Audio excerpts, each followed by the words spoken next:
Mellotron settling the groove. Dialogue like velvet, see the wisdom as it moves. Threading coming round through the tapestry of sound. Casual combo circulates the globe, every voice in view renowned.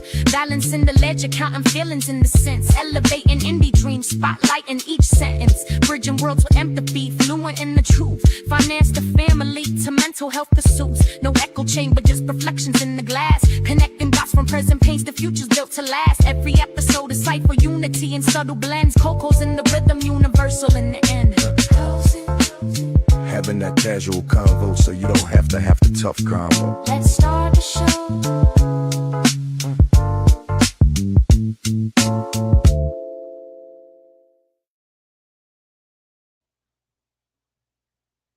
Hello, welcome to the Casual Convo, where we have conversations about topics that affect the communities, personal and business relationships.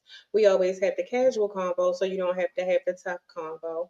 I am your host, Coco, and joining me to the left with no picture because she's out and about in the community, Baltimore's finest, best artiste, the Jude.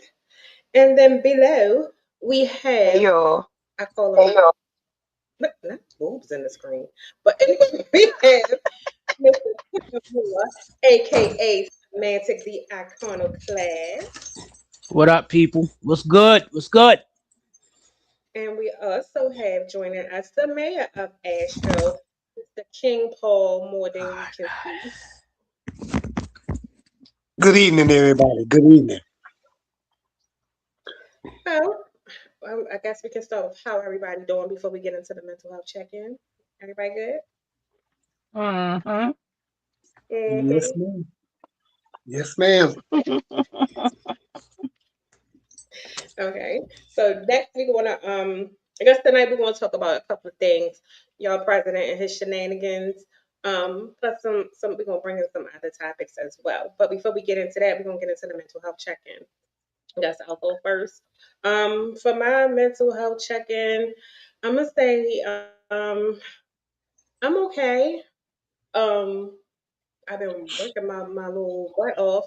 I will say getting back into this role has been challenging, but also I guess rewarding. It also shows like I've had some enlightening moments that of what my ability and my responsibilities can be. I think it's good that I work for a company that actually believe in my skill set. So that helps me out and put me in a good space of um of trust, and they know that my skills speak for itself.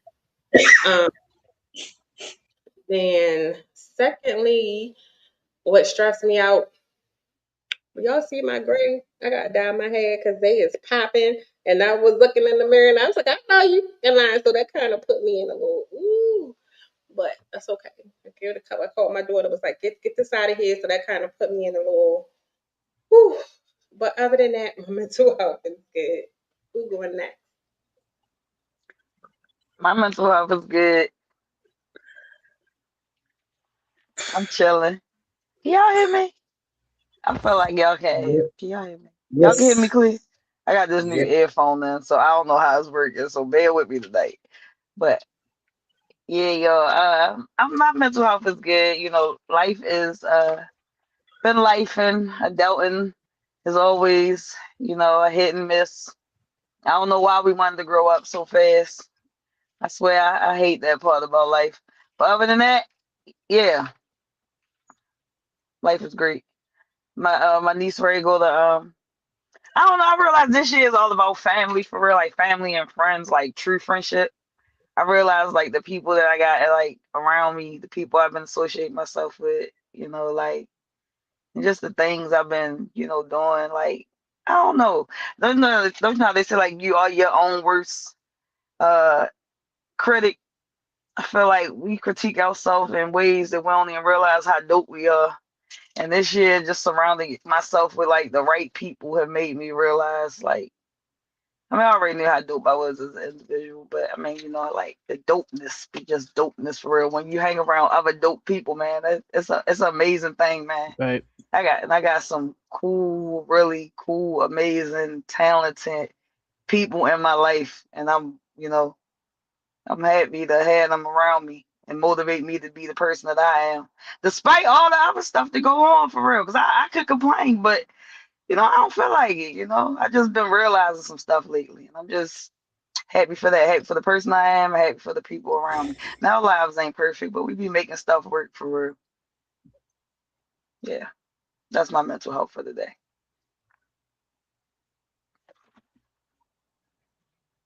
I mean, I'm All right. doing all right. Just busy as ever. Job interviews and doing Lyft and trying to keep everything afloat, trying to keep everything together.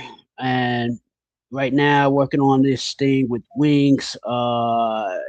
Got to take this test and wait on my non-emergency transport kit to get here since I ordered it last night. I was like, go ahead and get it. You already did the shirts and all that, and you said you were gonna do it, and you trying to make it happen. So I was like, you gotta bite the bullet, spend money I didn't have, but whatever, it'll come back in spades if this works out. So gotta do what I gotta do. But I'm good.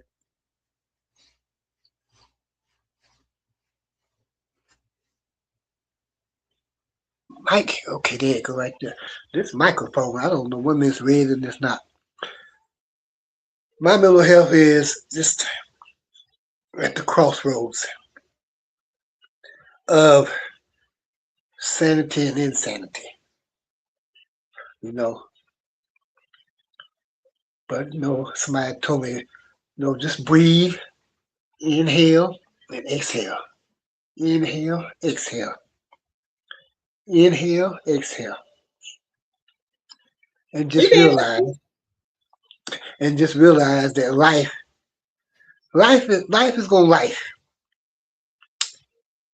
When things happen that we can't control, that's beyond our control, then we either try to shut it out or we can adjust to it. And us being the beings that we are, we usually adjust to anything.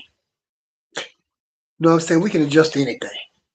It might hit us a punch here, a punch there, whatever, but we are the most adjustable people on this planet. So even with everything that's going on, that I might not agree with, whatnot, I'm still above ground another day, so I still got a chance to get something right. So my mental health is right there at the crossroads. I'm not gonna complain. I'm gonna be thankful. Or I should say, well, I'm gonna throw a little complaint in there, but I'm gonna be thankful as well. You know, things just happen. That's life.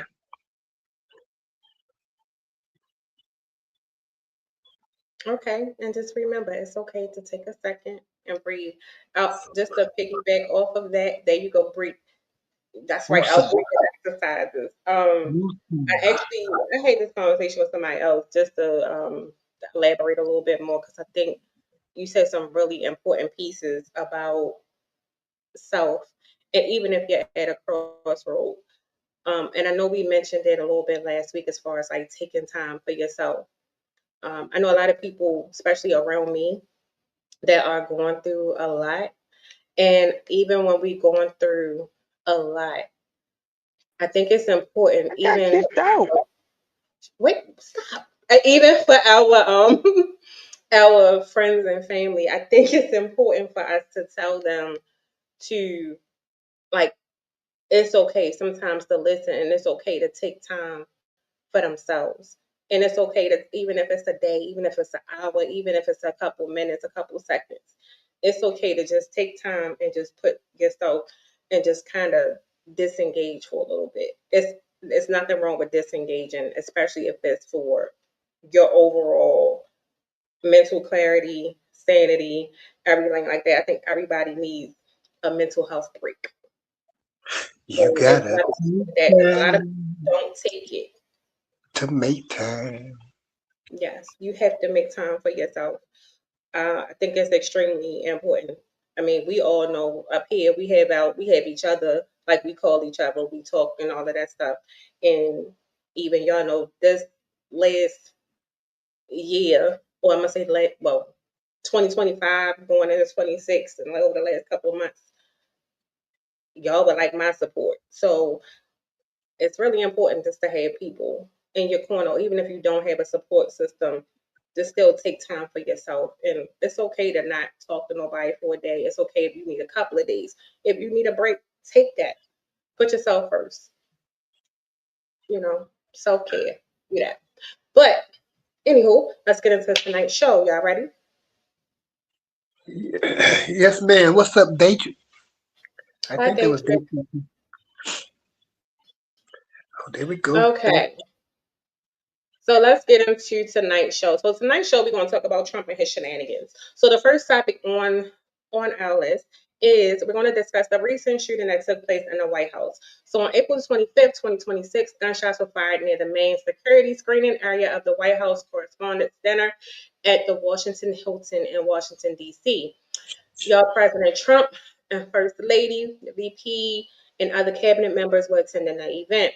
The suspect, who was we found out he was identified as 31-year-old Cole Thomas Allen from Torrance, California, was armed with a shotgun, handgun, and multiple knives.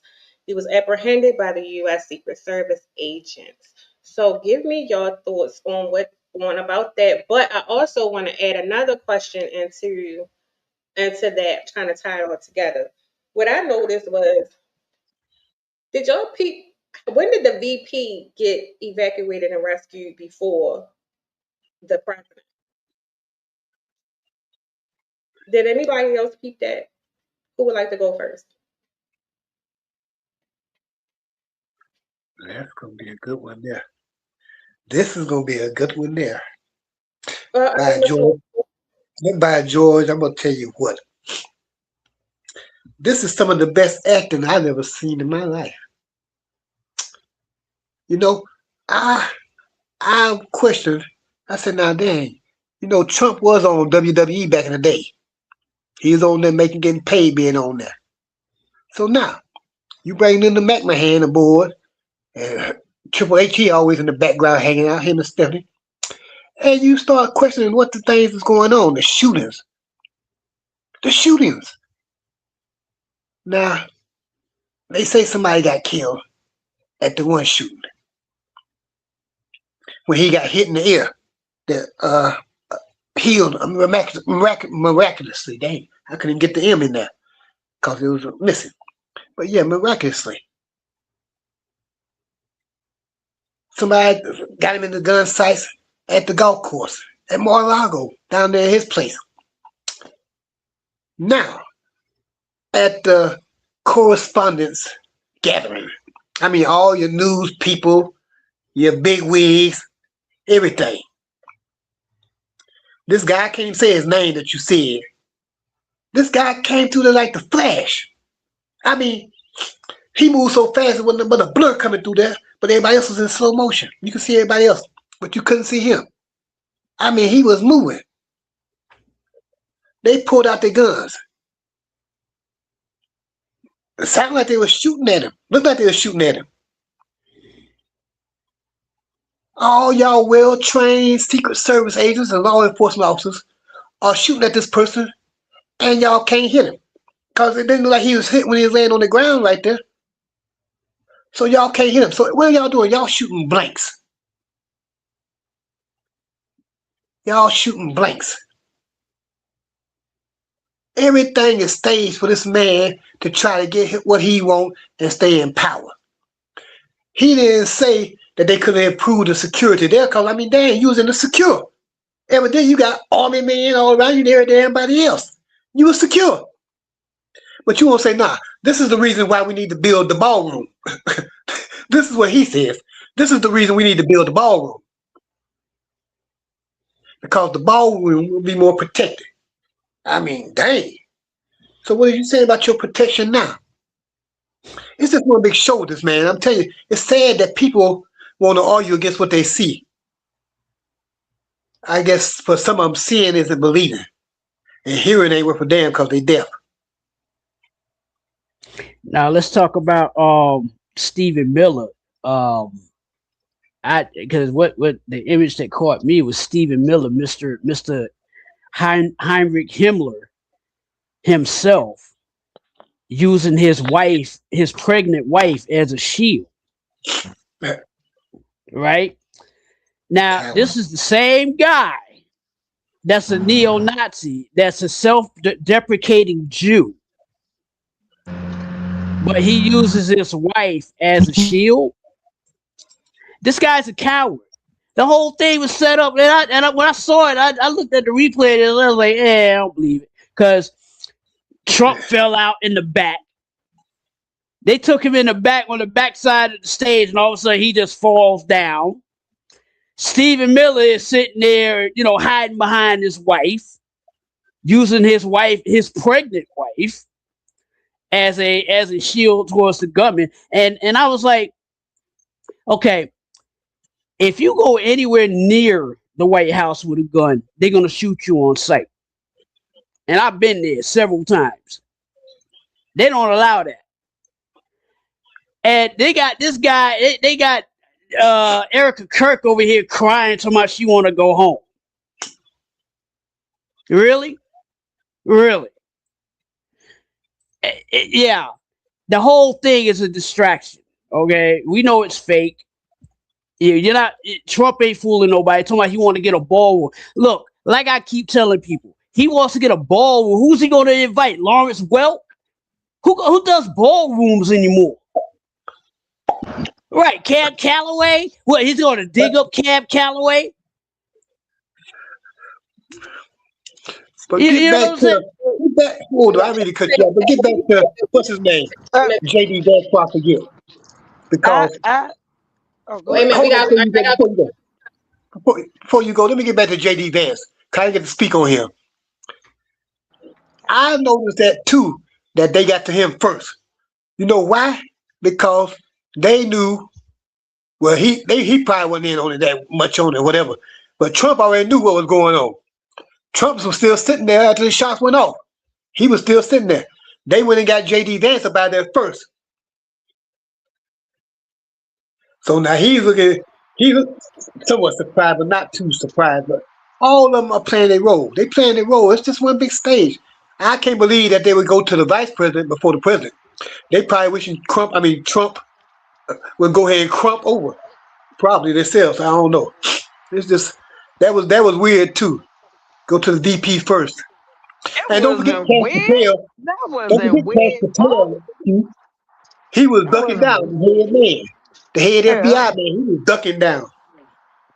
First of all, it was expected. All this hoax crap that he is doing, third attempt on the president. I'm just saying. I'm just saying.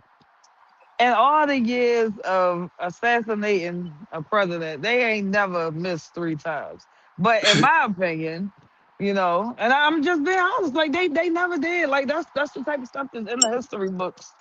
And you just staging it so that something can be going on. As long as war, something is going on while he's in office, he can stay in office. But it's not gonna work like that. Because he's stealing the money from the country, he's stealing the money from other countries. All this stuff that he ain't got no business doing. But when it comes to them snatching up the vice president first of all, none of them know what they doing in there. They don't know what they doing. They just be doing stuff. So I can see them grabbing the wrong people first. Because how do you grab? That just goes to show that JD Vance really the president. You feel me? He really the president. Wherever they plan it, he really the president. Because they grabbed the most valuable person first. Trump ain't got no value. Now they pay attention to Vance for real because they did grab him first and move him on out. I ain't pay attention to all that was the first thing I thought. I was like, why they grab Vance first? And I was just thinking, like, this is just so not all the way serious for real. Like it just wasn't enough seriousness in it for real. They wanted it to look serious, but they just keep on doing anything and everything to just try to make us just think that this man life is in danger. Like they didn't storm the Capitol.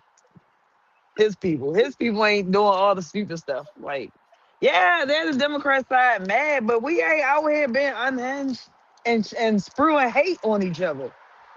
You know, it's that side, and they trying to make it seem like, like the people are doing things to them that they are promoting that it's okay for them to do that. Us, all the black and brown, and anything else. You know. But hey, it's the Yeah. movie. I seen this in the movie. I Hmm. feel I like I want seen this in to the movie. I want to acknowledge Fallon comment because this when they showed the different angles of when the gunshots were heard. I don't know dude name, but it reminded me of like the movie Hangover or something, like one of them comedy movies. The dude that did not stop eating his food. I said that fool, whoever was the chef that night or whoever catered that dinner, that food must have been fire because Oh, must have been nobody Chef Kiss. stopped. Right, because I was like, I said, okay, there go the gunshots, and he was taking bite after bite. He did not stop eating, and it was like before anything took action. I'm like, okay, I heard the gunshot. So even still, when they told people to get down, you seen people peeking over the over the tables, and then when I saw the angle of the video for when the Secret Service and I guess the what is it, the military and all of them, they start coming in. I said, oh, they thought they was in real life. What's that? Well, they thought they was on what's that? Fortnite? No, what's the other one? What's the military game? Not GTA. Is it Fortnite? It's the one I got kicked off of. Probably Fortnite. I don't play none of them It's because not. It's like a them mission kids is game where you ruthless. play in the Them kids army. ruthless on them Yeah, games. I stick to the games I can play. yeah, so it reminded me of that, but it was like slow motion, and they were all like clear, clear, clear. It's like, everybody moving around. Call of Duty. That's it. It reminded me of like a Call of Duty and the way that they was moving around. I'm like, they not getting the people out. But what gagged me was when they took Vince. I mean, damn Vince. Vance. Because I was like, so they moving him before the president, and then the president still was looking around like, what's going on? Before they even moved him, then somebody fell on the floor. It was a hot. That's all I can say. It was a hot mess. And then you see the one guy standing with the gun across with one leg over the table. I said, well, what kind of they need to Tyler probably make better movies than this these days. So I didn't know what was going on, but the whole thing was like a complete like fiasco. And then when they caught the dude, and I agree with y'all, he looked untouched. For somebody to try to shoot up the dinner, or he had all of these weapons, he didn't have a scratch on him. But y'all shot the dude who grazed the ear. Y'all gave him one to the dome. Make that make sense. These people, Look, these I've people are been something. saying, yeah, Your boy, I've I been see your boy. Hold on, Q, your boy. I see your boy, so I don't want you, cause I know he from up north there. I know you oh, seen hey, him my on there. boy, Stephen A. Smith. Mr. He Coon, from up Mr. Coon, Coononomics himself, out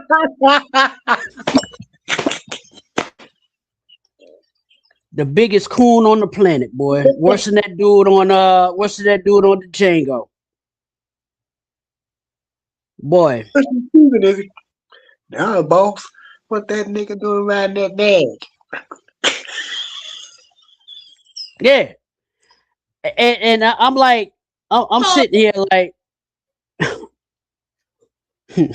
I'm sitting here like, I saw, when I came home Saturday night, like 1 o'clock in the morning, and, everybody's like texting me, yo, they tried to shoot Trump again. I was like, okay, and they were like, you don't care? No.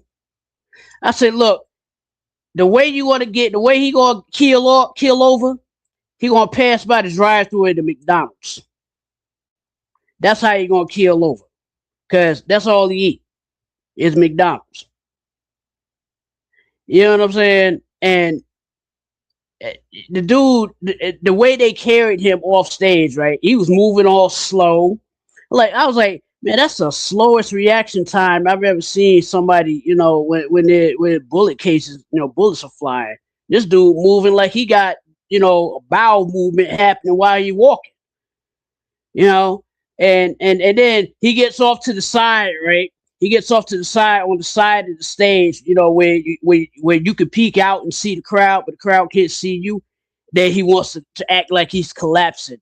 I'm like, look, this is better than WrestleMania. You can't make any of this stuff up. Erica Kirk up here. I just want to go home. Over here crying.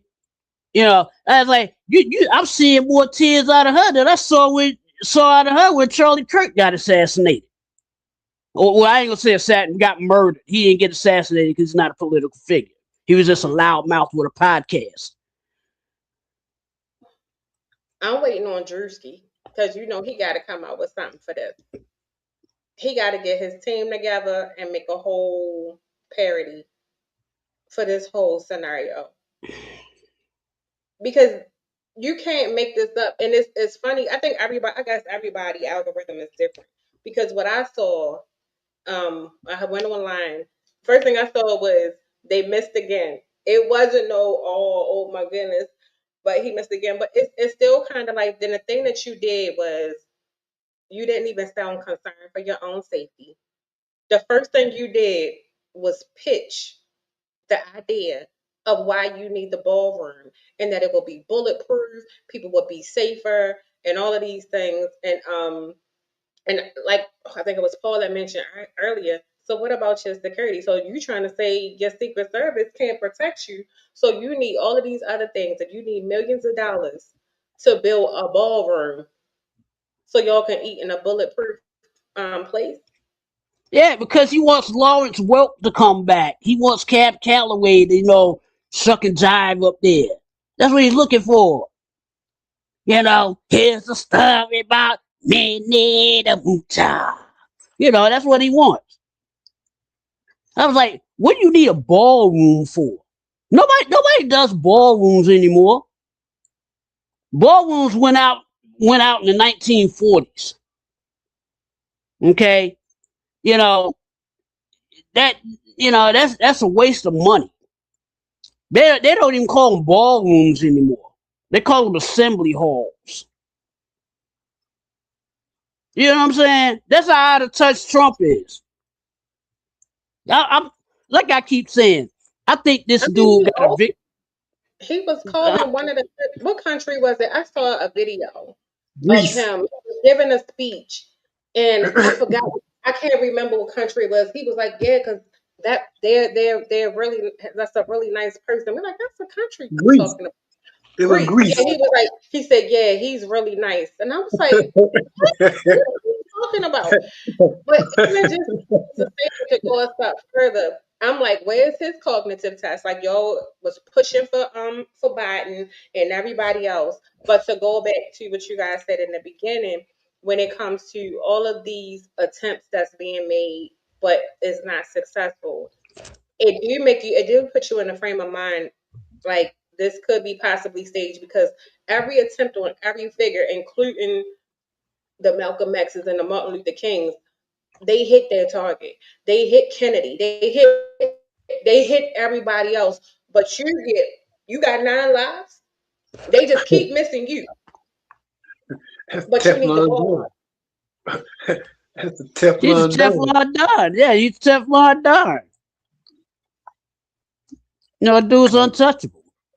Ain't nothing sticking to him. The people sitting around like you said. He talking about Greece is a nice guy and all this stuff. Them people standing back, them ignoramuses standing around him. They ain't trying to look like they concerned with nothing. They know he's sitting there.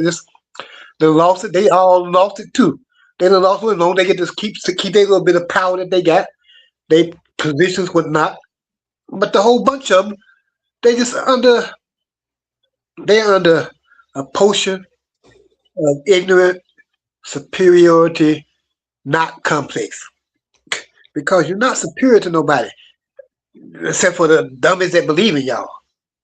But otherwise, boy, things gonna have to change. I can't see what the woman, what's her name, Levitt, President Trump. He's been the most attempted assassination in America. Why? Why? Because he keeps stating for himself. He wants to be the top dog. Nobody else has had 3 assassination attempts made on their life. So I'm saying, as soon as we come out of this show and people can wake the heck up and regain the country, because the country that went down the drain, straight down the drain. Yeah. Nobody gives a dang about America. You don't hear nobody talking about helping them out or nothing. He done alienated everybody. alienated everybody. And they just go from one thing to another thing, and then in the process of doing this, while they go from place to place, they steady stacking money. They steady stacking money. They But stay all in the that's head gonna of the come. stock because they control the stocks. They buying up the plants. What's the plant over there? The drone plant that his son got involved in. Then they got a big contract from the Justice Department, all that stuff. Yeah, man, Trump is the Yeah, but biggest grifter ever. And he's all pulling that's the gonna come biggest to grip an end, ever. though. All that's gonna come to an end very soon. 'Cause I think Congress is starting to get hip to this. They finally woke up and starting to get hip to everything. They're gonna impeach him. They're gonna invoke the 25th Amendment, and they also going to impeach him. But my thing is, what's taking you so long? Why are you waiting? Man was supposed to have been impeached his last time. You know how many Right, times that right, man been impeached? right. But The see, people the How that many thing do is, that. the thing is is it? that Congress He, was is scared of impeached him. him. He is not gonna get impeached. They keep talking about impeach. They've been impeaching that man first year, the before this last term. They is not impeaching him. What they need to do is just sit him down because he is very much senile. And speaking of senile, I'm gonna throw this one in there because this ooh, my baby picture. Um, Paul topic. What happened to ICE? You notice they've been real quiet on ICE. Is so where ICE go? Okay, Yeah, they're in so the airports. They're in the airports, walking and around with the you know. and I saw about the passports too. So they're Hmm. also saying passports and everything like that. So y'all be careful in these airports and when y'all taking these trips.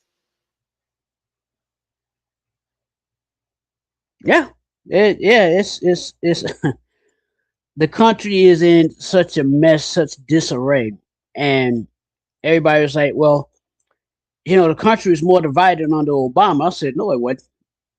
No, it wasn't. It's more divided now than it's ever been." No, it's not. It's united. I'm like, in what way is it united? It's more united now than it was in 9/11. I said it wasn't even really united in 9/11 because 3 days later, you know, everybody was nice when 9/11 happened. Everybody was friendly. Everybody was cordial. You saw a stranger. You acted like he was your best friend. 3 days later, you found out that joker was Muslim. Oh boy, all hell broke loose. This country is so. How can I say this in a nice way? This country is just ridiculously fake, and it's all like an action movie. It's scripted. They don't know what script to follow. I mean, this guy probably, the orange haired baboon probably got a Victrola in his office, playing Glenn Miller records, winding up the record player to play the record, you know, and that's why he's always doing that dumb dance, that stupid dance he's always doing, because that's the only move he knows. This guy, look, it's a clown show. The sooner we can get his ass out of office, the better off this country will be. Get all of them out of there. Not just him. Get all of them out of there, especially Stephen Miller. But the people really got to watch out for are the powers that ain't nobody talking about. Peter Thiel. Peter Thiel is that is one of the people. You ever heard? If you never heard of Palantir, I suggest you look that up. That's a surveillance company. Peter Thiel is a technocrat. It's called what? Palantir. P-A-L, yeah, Palantir. Palantir. He's a technocrat. What he wants to do is what they have in London. They have closed circuit TVs everywhere, right? That's what he's trying to do.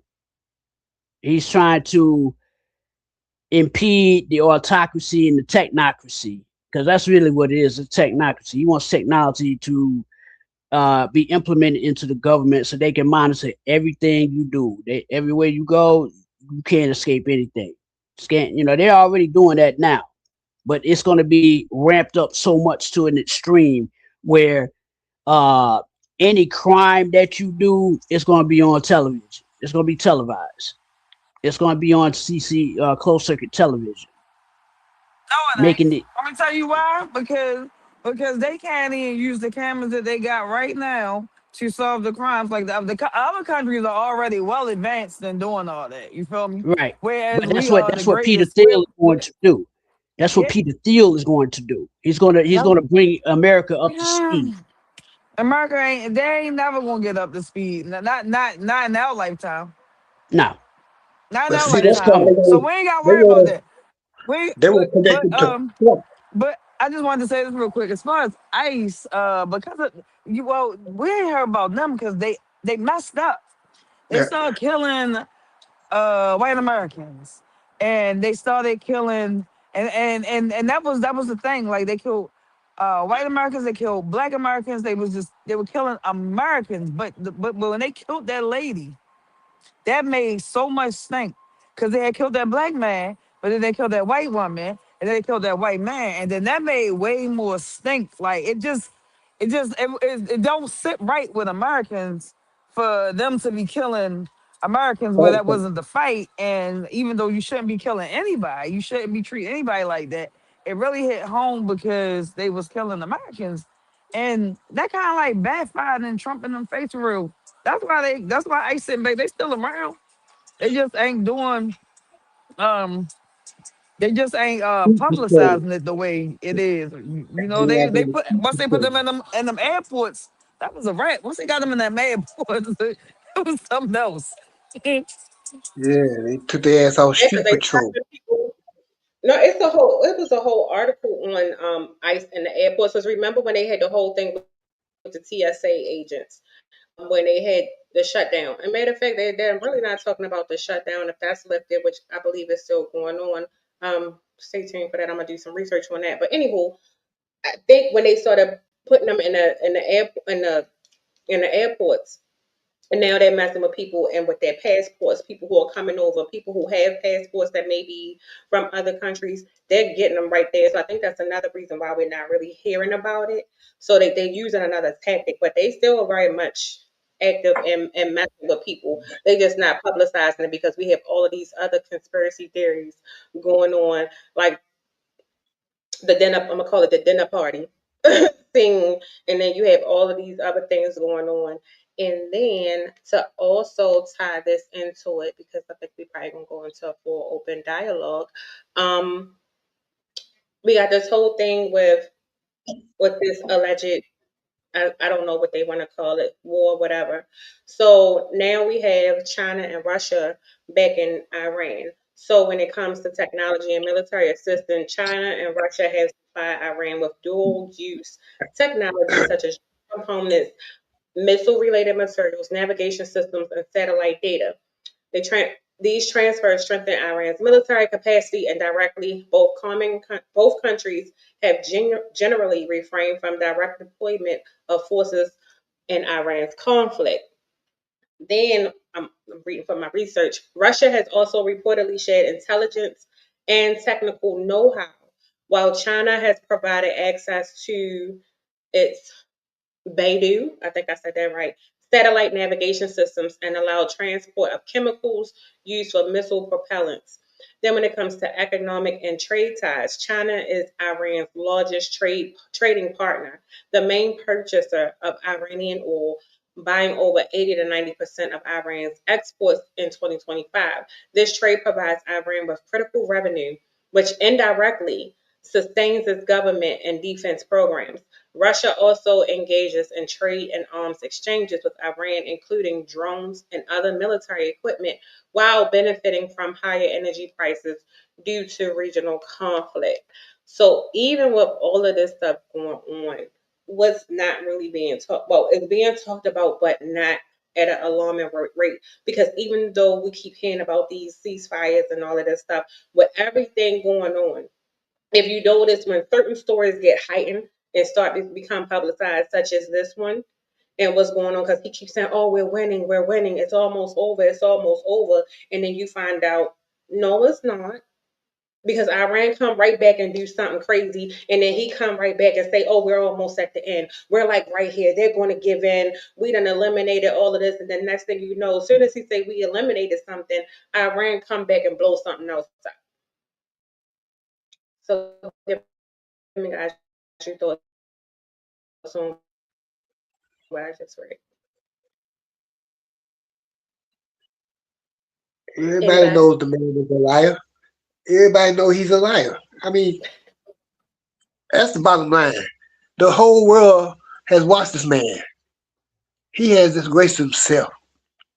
He has disgraced the leadership, supposedly the leadership, because he's really, when it comes to the puppet master, he's really being mastered by, he's really a master puppet because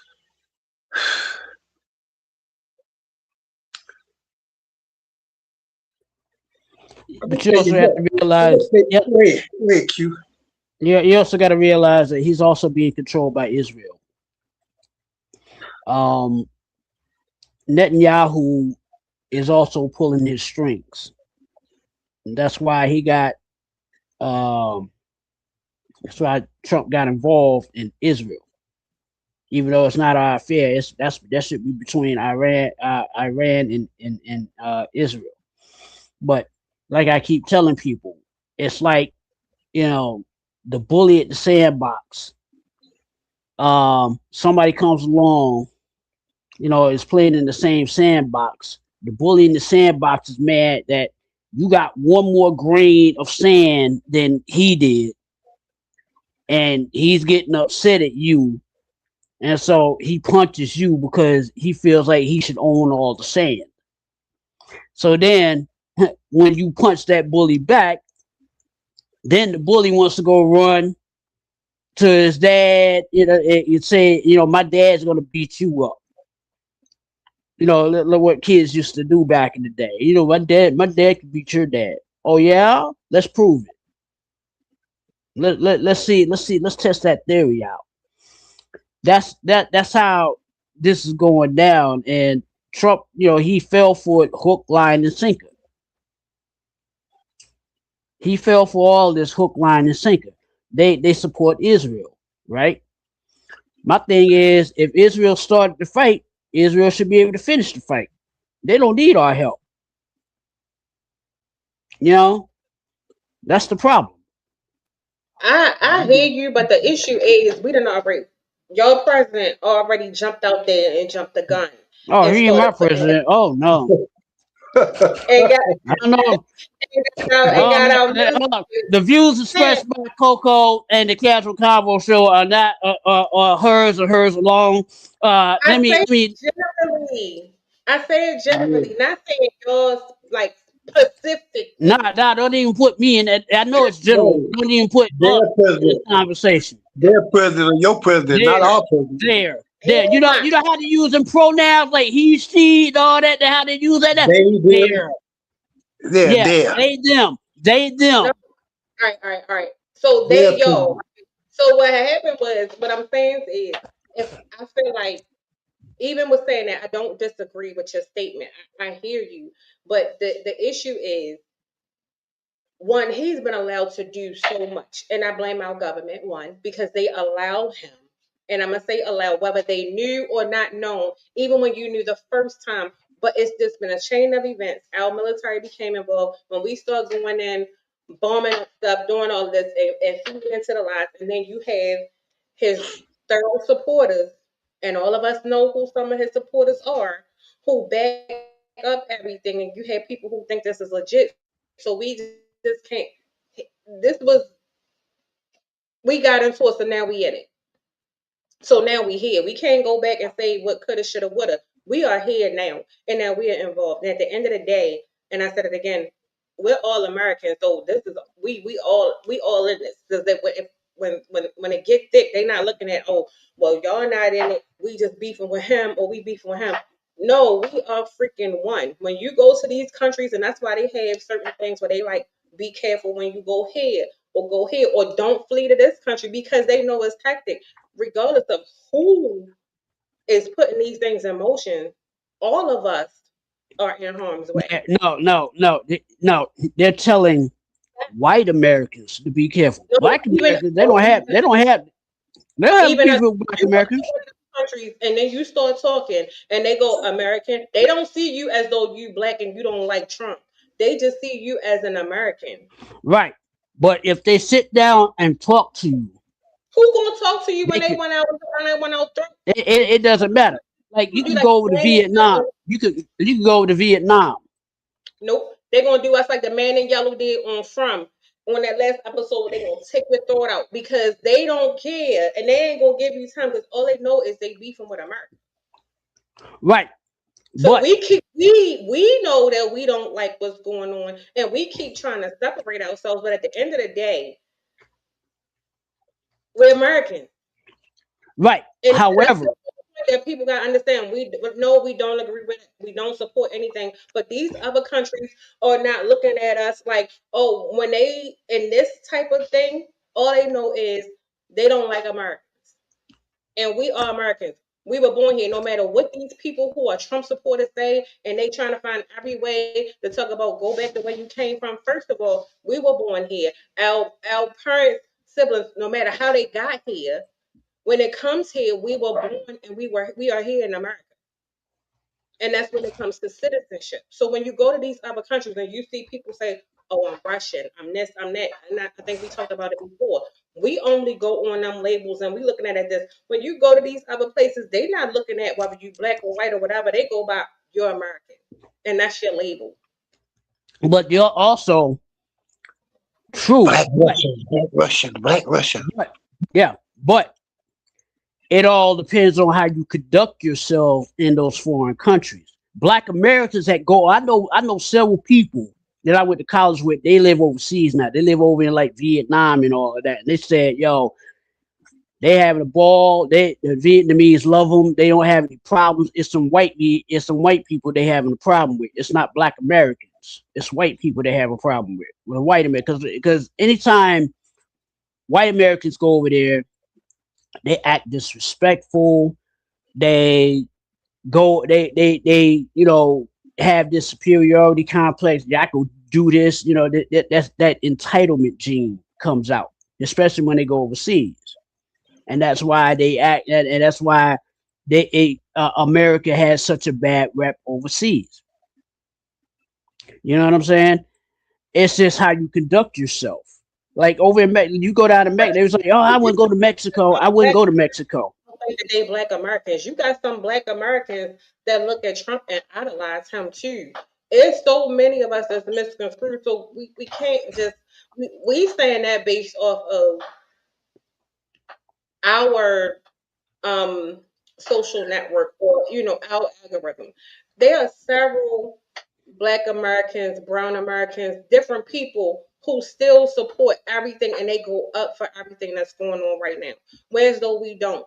And when you say sit down and talk about it, so I hear some of the places you're talking about, but we have some countries where we're on high alert where they're saying don't go, and you have a lot of Americans that's still being stuck, still being threatened, and that's in harm's way. And a lot of these countries, that's some things that people don't talk about. I'm not saying every country is like that, but when you talk about like countries like Iran, they looking at you American.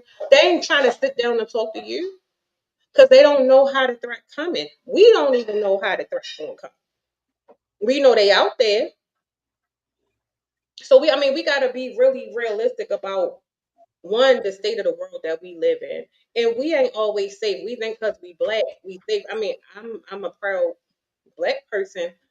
But realistically, I can't think my skin tone is going to get me out of everything because some people in some places, just like I'm quite sure here, where you got some people that don't care and that we see what goes on, everything. We killing each other and going through everything else. You think they don't have that kind of stuff over there? There might be a couple of them, or there may be a group of people that may be reasonable, but we can't think everybody over there in these countries are reasonable. Yeah, but the thing is, for instance, if you a Muslim, a black Muslim here in America, you go overseas, they treat you like one of theirs. They treat you as an equal because you're a Muslim, right? They don't care about your skin color. Hmm.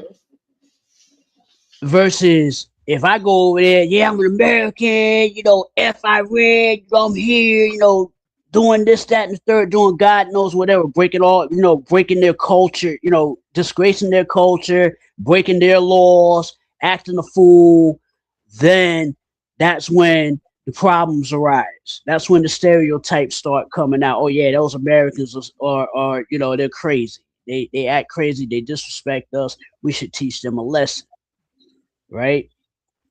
But it depends on the individual. If the individual knows geopolitical issues that arise in these countries, he knows what countries to navigate, he knows how to navigate.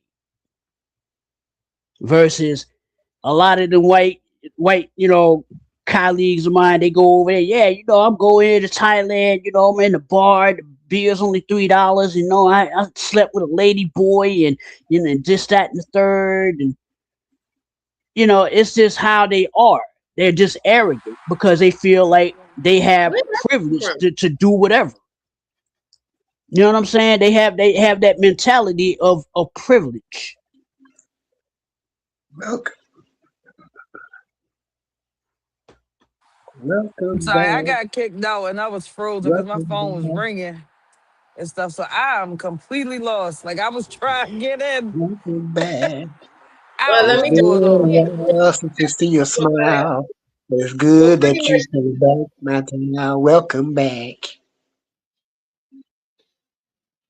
are you done? Paul just Yeah. graced us with a. So no, what Q and I were having a debate on is, far as like Americans, he's saying that we as black people, we can go to other countries. I'm just summarizing, I'm not saying verbatim.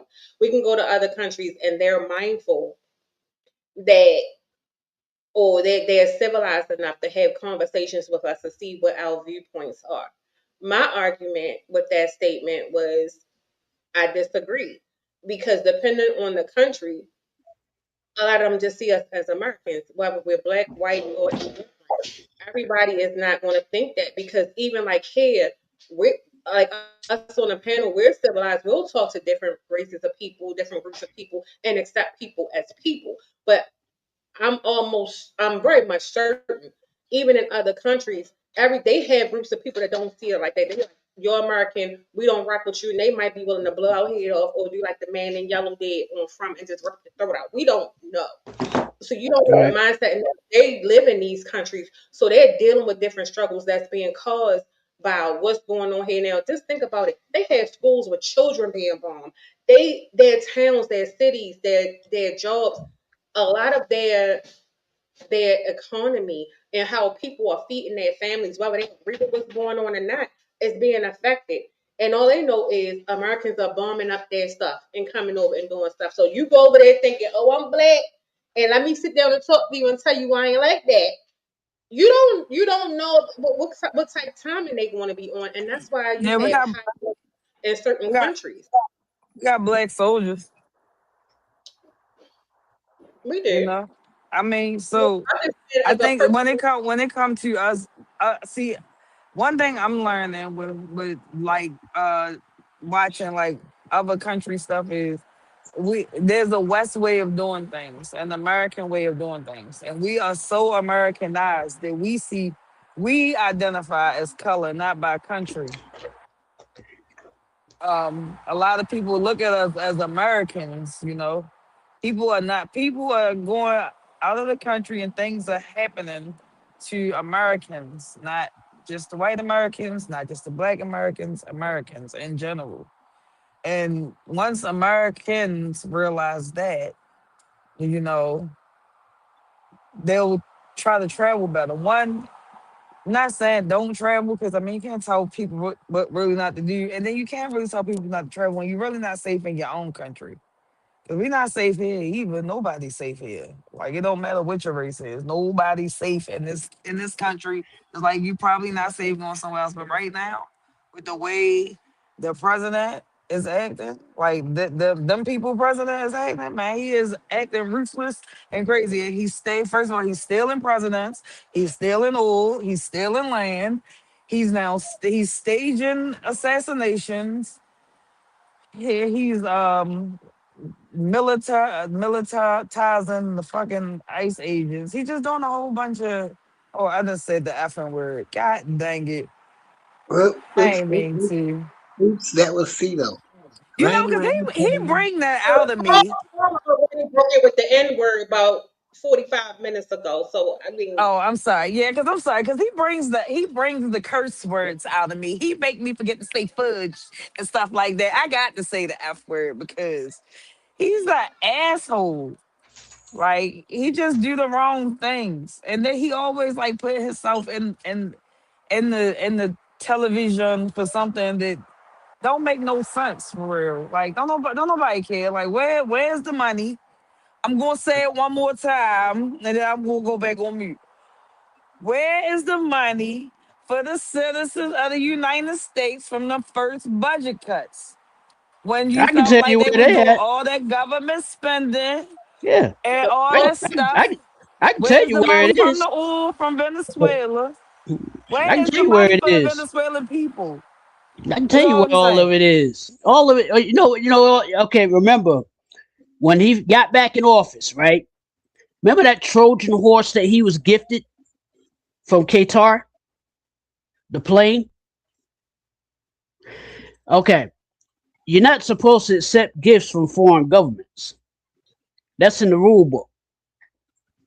Okay, that right there is telling you what he's doing with the money. He's sending it overseas. He's laundering that money. He's a money launderer. Washing that money so that it can go into his accounts, his son's accounts, his family's accounts. So when he dies, his family, will be rich and blah blah blah blah, and continue on with the whole, bloodline. That's all. My thing was, if you accepted a plane from Qatar,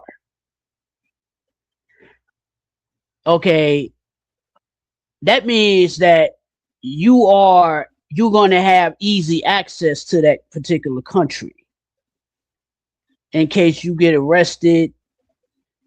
They can fly you on that plane into Qatar, because I don't think Qatar has extradition laws. I gotta research that. I don't think they do, but that's neither here nor there. That's really what this is all about. That's where the money is. It's over there, being washed. He said he's going to be the president of Venezuela. So that's Yeah, probably what the money is. He either said he's there going to be or the president of Qatar. Venezuela. He said hold on. Spanish is an easy language to learn. All right, so Me I just too. looked Me it too. up. Me too. All right, so I just looked it up on our local Google. As of April 2026, the U.S. Department of State lists several countries under a level 4 do not travel advisory due to high risk of armed conflict, terrorism, kidnapping, or wrongful detention. North Korea is explicitly restricted, making U.S. passports invalid for travel there without special validation. Other top restricted nations include Iran, Russia, Syria, Afghanistan, and Yemen. Major do not travel level 4 countries and regions as of April 2026 are Afghanistan, high risk of terrorism and kidnapping. I think it's Belarus. I probably said that wrong. Risk of Belarus. arbitrary enforcement of Belarus, laws and Belarus. detention. Burkina Faso, high risk of kidnapping and terrorism. Burma, Myanmar, civil Myanmar. unrest. Myanmar, yeah, and civil unrest and conflict. Thank you, Q. You always correct me. Thank you. Central African Republic, armed conflict and The crime. Congo. The Congo. Gaza Strip, high risk area. Haiti, widespread kidnapping and violent crime. Iran, high risk of wrongful detention of U.S. nationals. Iraq, terrorism and armed conflict. Lebanon, due to instability. Libya, armed conflict and terrorism, Mali, terrorism and kidnapping, Niger, terrorism and civil unrest, North Korea, passports invalid for travel without special authorization, Russia, ongoing invasion of Ukraine and potential for harassment of U.S. citizens, Somalia, kidnapping and piracy, South Sudan, crime and armed conflict, Sudan, civil unrest and conflict, Syria, terrorism and armed conflict, Ukraine, ongoing conflict with Russia, Venezuela, wrongful detention, kidnapping and crime, Yemen, terrorism and civil unrest. Other high risk considerations include Cuba. While not technically prohibited, terrorism to Cuba is banned for U.S. citizens. Travel must fall under specific categories like support for Cuban people. Reciprocal bans as of January 1st, 2026. New U.S. travel restrictions have expanded to include varied nations affecting travel logistics and visa availability. Wrongful detention risk. The U.S. government specifically flagged, oh, I don't know what that say, Eritrea and Nicaragua for high risk of wrongful. Nicaragua, and Nicaragua, Eritrea, and Noriega. Eritrea.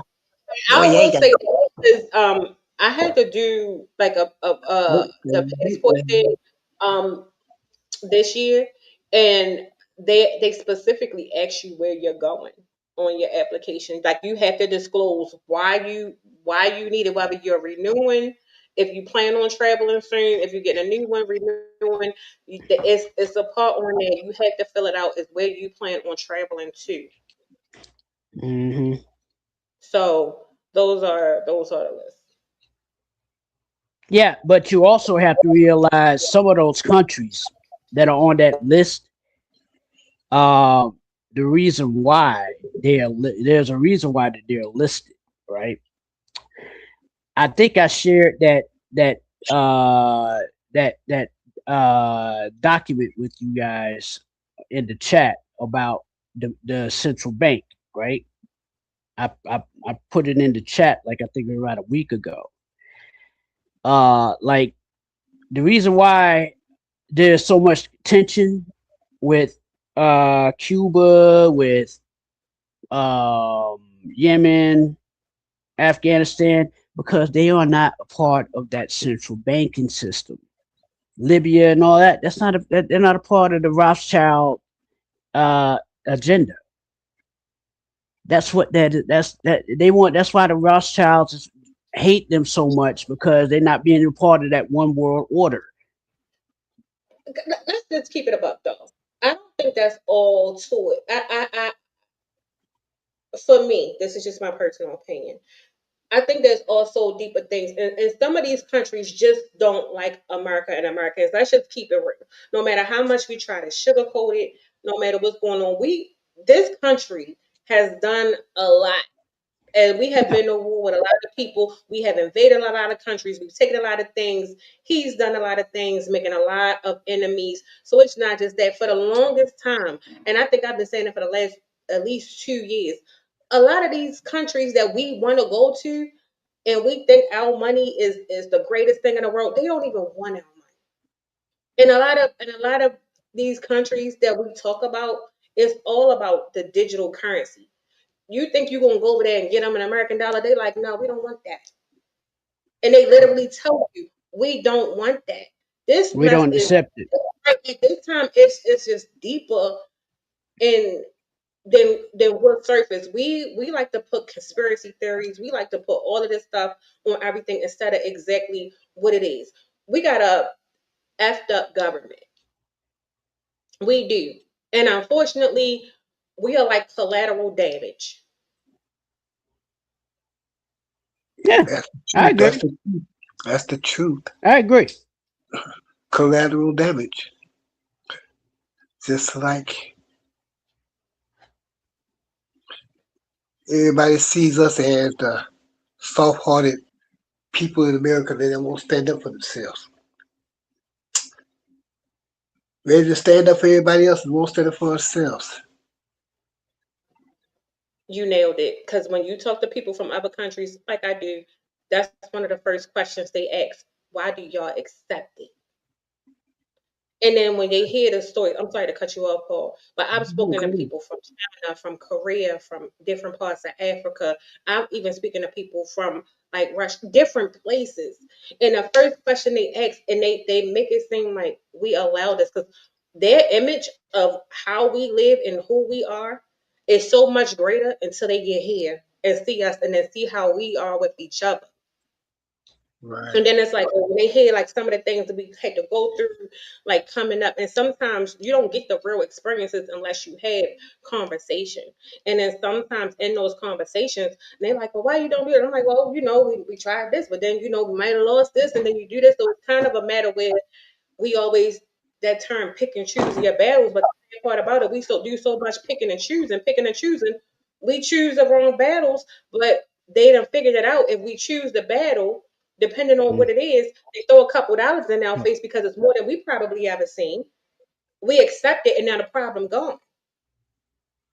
But they create another law to make it worse, and then Right. we accept it. So I definitely agree with that statement that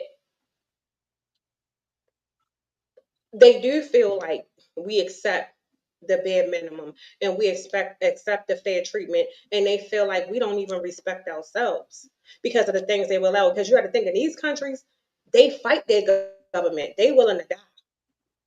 This is why I We just said we just go and we talk a little bit of trash, but then we go and we kill each other and ruin our own, and they get rich off of us.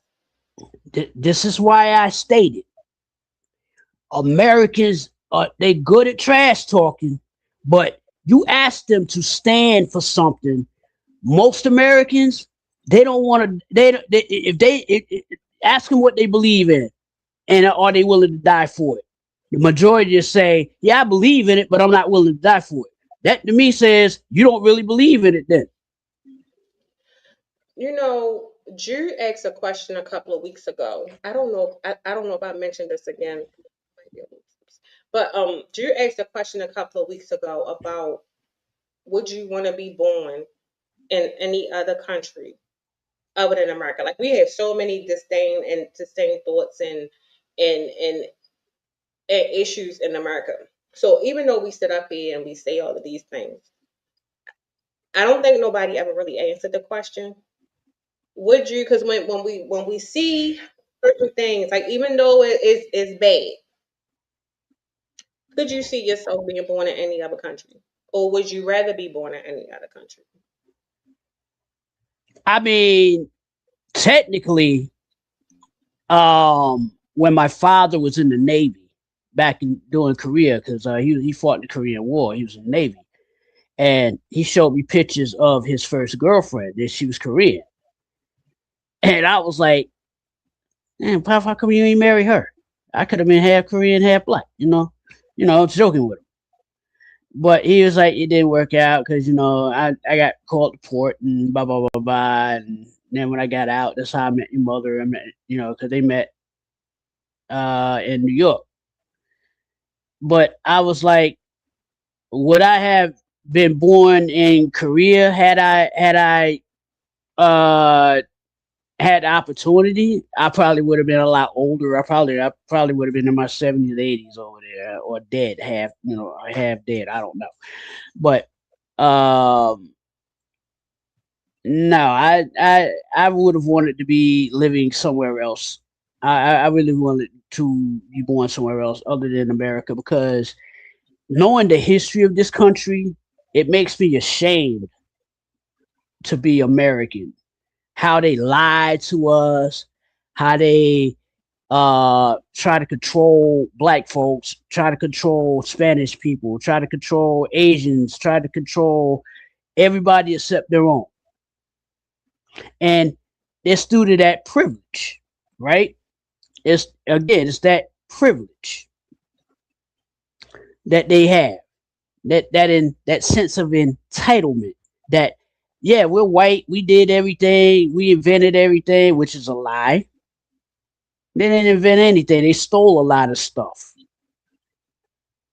So that's why, if the education system were better Instead of indoctrinating, they actually educated people, things wouldn't be this deep. Things wouldn't be as sticky as they are now. You see what I'm saying? They have they people have to realize that they say America is the greatest country on the planet. And I was like, since when?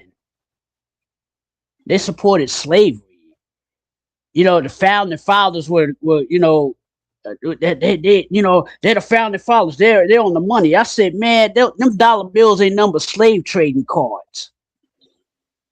If you think about it, they're dead. They're dead slave trader cards. Just use as currency. No, would I want to live elsewhere? Yes, I would. I am actively trying to figure out a way to get out of this country, to move to Would you move overseas. would you have rather been born somewhere else? Like your Yeah, citizenship was yeah, yeah. I stated that. Yeah, Korea. Coco, so your president Coco, he trying to get his face on one of them slave cars. Mm-hmm. them Mm-hmm. Somebody need to help him. they all president. They all Somebody need to help him. they throwing them up, they all them. Somebody need to help him get on there.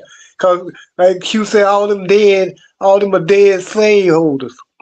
So Mm-hmm.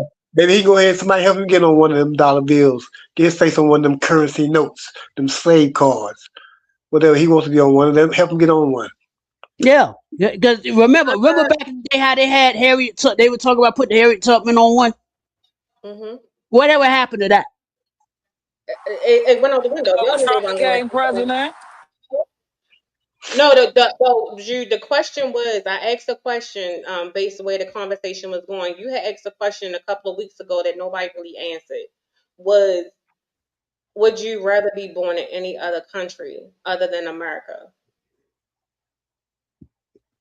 So I think Absolutely not. I would Absolutely look. not. You beat me to it. I'm a dive deeper, and I'm gonna let you go though, Drew. Go ahead. I go last. Uh, absolutely not. Like, don't get me wrong. I get on this good thing and I talk about, some good things that happen over in some other countries, and I am, but I am a woman. I think about women rights in other country, just human rights. I guess every country got their own thing, but nah, man, it just I don't know. I ain't gonna lie. I ain't gonna lie. I probably would like to be Asian. Something about them just I'm just saying something about the Asians. I probably would want to be Asian. I don't know if I want to be over there with Kim Jong Woo and them, because that I don't want to be over there with them. But I definitely but I definitely probably want to be Japanese, because they got everything over there in Japan. They got everything. They got Mario go karts. Um, they got all the snacks, all the food. They just got all the technology. Like, do you see that cars, that small cars where you just like touch the side and the doors open and all this? They just somewhere that America wanted us to believe we was, but we not there yet. But other than No. that, like, no, when it comes to like being like free spirited, the rights to bear arms, and um just being like a free person in general, allegedly, because I don't feel like that lately. But yeah, I would not want to be born anywhere else besides the United States. Like, Yeah, but the thing is, we're not free. It's the illusion of no, we freedom. not. Yeah, Okay, yeah. let me go a little bit deeper. I would say no. I would rather be born here. One, even speaking and having conversation with people who were born in other countries when they were here. I don't think because we're here and this is what we know, we don't understand even in this day and age. Yes, our ancestors, people came from slavery and certain things. We do have certain liberties. Whereas though if you go to other countries, things that we are accustomed to and we think we have a voice, their citizens don't. Like what we're doing right now, and we're speaking out and we can speak our piece to a degree. We all know to a degree. they will hunt them down and murder them and do whatever it is that they want to do in these other countries. I do agree with you. There are certain liberties that with women don't have certain choices, rights, or whatever. Even though certain things are restricted here, Except the Asians, friend. Except the Asians. well, except the Asians, because but they do have a cap on how many children certain households can have over in certain Asian countries. I don't know which Only in one though. China. Only in China. Yeah, they Right, changing because that. population. And they changing it. Yeah, they are changing that. Okay, because of that. But when it comes to control, and we see even when we see like certain rebellions and when certain countries on what they're fighting for certain freedoms that we can't fathom. Even when we talk about if we want to technically go back to slavery, let's talk about it. Our people fought for certain things that we could sit and do here today that we still take for granted. And that's why they're trying to take away civil rights. Our ancestors fought for us to be even sitting on this platform right now, talking the way that we talk. We could have never. Even when it comes down to education, education is not the best today, but there was a time where people couldn't. And then you have some countries where they barely have schools, and kids really don't can't even go to school, even if they wanted to. You have certain countries where certain food, even though our food is produce is man made and all of this stuff, some countries don't even have that. So where we are, where we things that we take for granted, other people in other countries don't have, and they were born into that, and that is just what their country entails. I'm not saying that all countries are like that, because a lot of the countries that we think are poor are very rich in culture and other things like that. And I think that's the one thing that we lack here is culture, because our culture is so screwed up. But when it comes to that, what I have once been born, Diverse. right. I don't want to. I don't know what it would be like if I was born in a country where I didn't have a voice. I had to go by whatever status quo, and then you just fall in line. So even though some of our we look at our governing rules, like okay, you just fall in line, you just do whatever, and boom.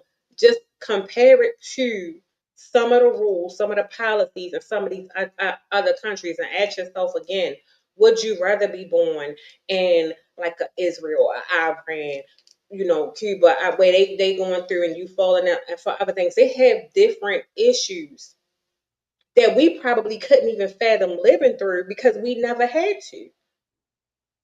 Their fights, their challenges are a lot different than what they are here. That's why people risk their lives to come to America. Because even though they go through certain challenges and even though they thought they was doing the most, and they thought they were doing something good when they voted for y'all president. They thought they were going to get something back in return, and they did not. But they wanted to stay here because what they came from was worse than what it is here. Can I And, say something though? One more mhm. thing. I probably would have been Polynesian too. I probably would have been because I like their culture too. You know, if you don't notice what I like I like the culture who appreciate history and their culture. You know, and if I would have been, if I could have been, I'd make me a Polynesian man in my next life, cause they be built like, and they just I don't know something about they culture, like they live off of history, they live off of sacred land, they live off of tradition, you know, things that everybody start, you know, and then you know it kind of like in the African American community kind of got away. We now don't want to be African American. We ain't African. We American, and all this. It's just like it's just so much, but you know why black people feel that way is because our history is is divided and torn up. That's why white people feel the way they feel because their history, Yeah, they messed yeah, up their own history. You feel me? They mhm. messed up their own history. They messed up our history. We messed up our history because as much as we want to blame them for what happened, you know, there is a story. There was a story that was told that the Africans sold the slaves to the Europeans. You feel me? So it just depends on who's telling the story now at this point. But anyway, I said all that to say, I would definitely, if I had to choose in my next life to be American, Asian, or Polynesian, I definitely would be one of the three. I'm not saying that the rest of y'all, I'm just saying I like how the Asians value like you don't gotta learn everything. You just gotta be the best at something. Learn a skill. And then take care of your elders. You feel me? Our elders be so all over. Look at what the elders doing right now. No offense to the elders. Look at what the elders doing in the White House right now. Our elders be so unhinged. We don't want to take care of them. Um, then the cleanliness, like and just in general, like the history, the way they teach, the way they pass stuff on. We so divided, we can't even tell you what's history and what's not. We find out so much stuff was a lie, so much stuff was fake, so much stuff was staged. We don't even know if they really went to the moon. I'm just saying so much. Girl, So they if that I was AI. They ain't go to no room. yeah, so if I had to pick, what I know I don't remember what I said the last time. I ain't even gonna lie to you, but I know I would definitely be American, Asian, or Polynesian. Yeah, African American, Black American.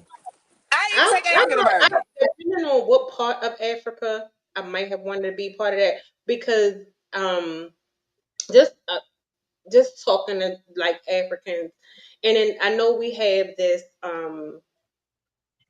quote unquote cliche where like oh they hate us, they don't.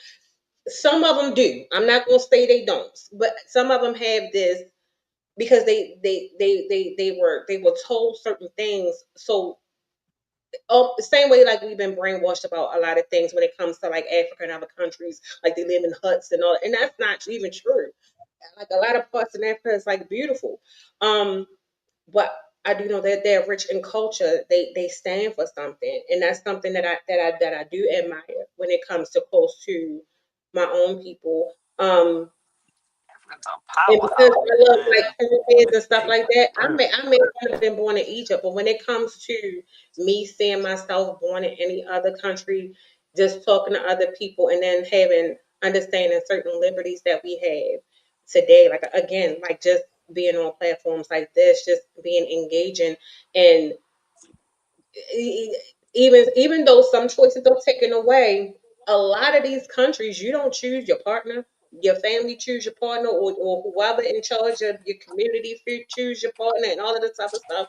And a lot of them don't like that, but that's what their culture is, and they have to go home and they still have to abide by these cultures, even if they're here, whether they're on a working visa or doing certain things.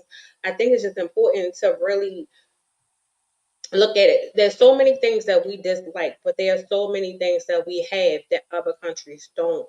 That's here when it comes to being in America. Is our government some trash? Absolutely. Some of the people some trash?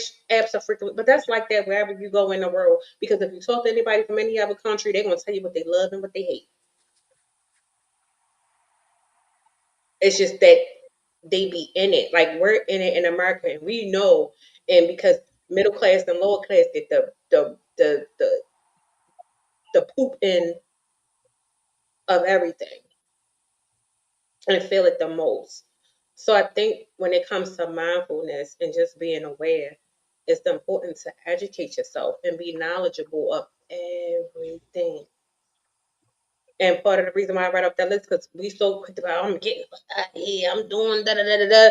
You gonna go somewhere, you gonna get stuck. You know, a lot of people are stuck in these countries and can't get home. We stuck in this Your country. ass at home. Better keep your ass at home.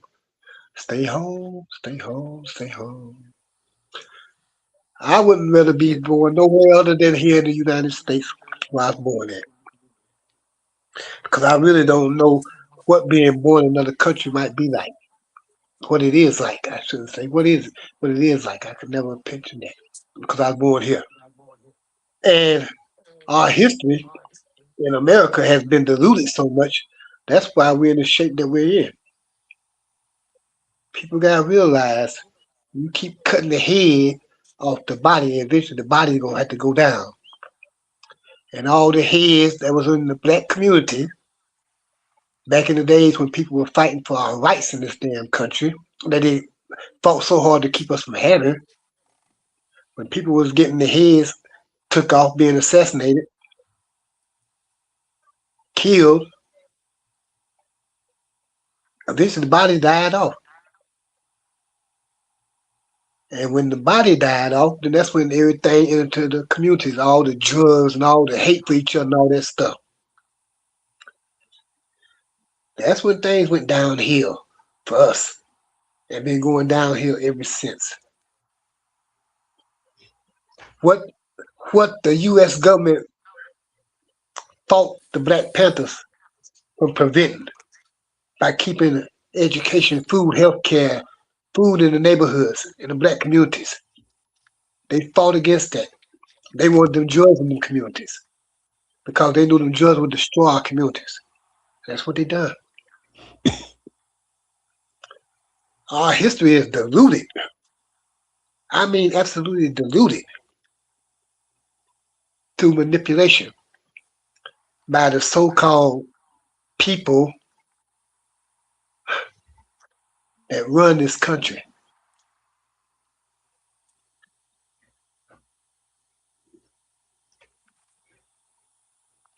When I we agree. lost,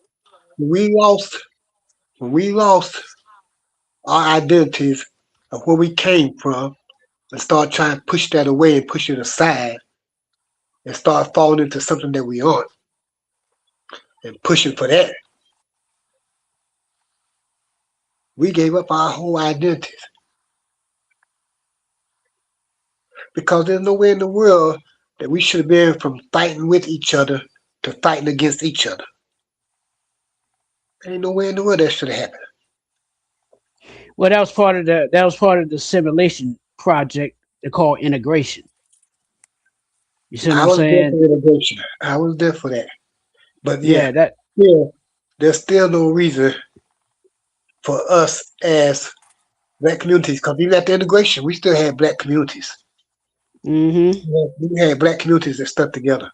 It was separate but equal back then, right? It was separate but equal. Black people had their own. The community was better off. White people had their own, and they tried to invade the black community because the black communities were thriving, right? Black communities were thriving. Oh, you talking about through like Black Wall Street and stuff like that? Right, right, right. Back in the '60s, back in the back, all up through until the '60s. Um, black communities were thriving even Mm. after Black Wall Street. Yeah, we had a sense of community back then because we all we had. We go across the tracks of the history of America is that whole red line is really about the railroad tracks. Um, if you cross a certain point in a city, the black side was on one side of the railroad tracks, white side was on the other side of the railroad tracks. Prime example of that, when my grandmother lived and is buried and everything, Waycross, Georgia, is still kind of segregated to this day. Small town, it's still segregated. You know, even though my grandma was on the white side of town, she was like one of the only few blacks that was there on that side of town, and everybody knew her. Whites, blacks, everybody knew my grandma. They knew they knew the entire clan. They knew the entire family because they thought my grandma was part of the mafia. That's how much respect she commanded. And she was a school teacher, but she was respected in that city. City council respected her. Mayors respected her. They knew her. In the '60s, when you know Martin Luther King said, after he realized what was going on, he said, "I fear that I've been, I've been leading our people into a burning house." That's when he realized that integration really wasn't the way to go. because he realized that you lose a sense of who you are if you're trying to integrate with everybody. Yeah, I get the whole you want to be united with everybody and you know you want to blend in the cultures and all that. But a lot of people don't want to they don't want to mix in with other cultures. They don't want to be forced to mix in, should I say. But here we are. Everybody's being forced to mix in. Some like it, some love it, some hate it. It's just the bottom line. Me, I don't care if we mix in. Cause I feel like it's going in that direction anyway. Because America is turning brown.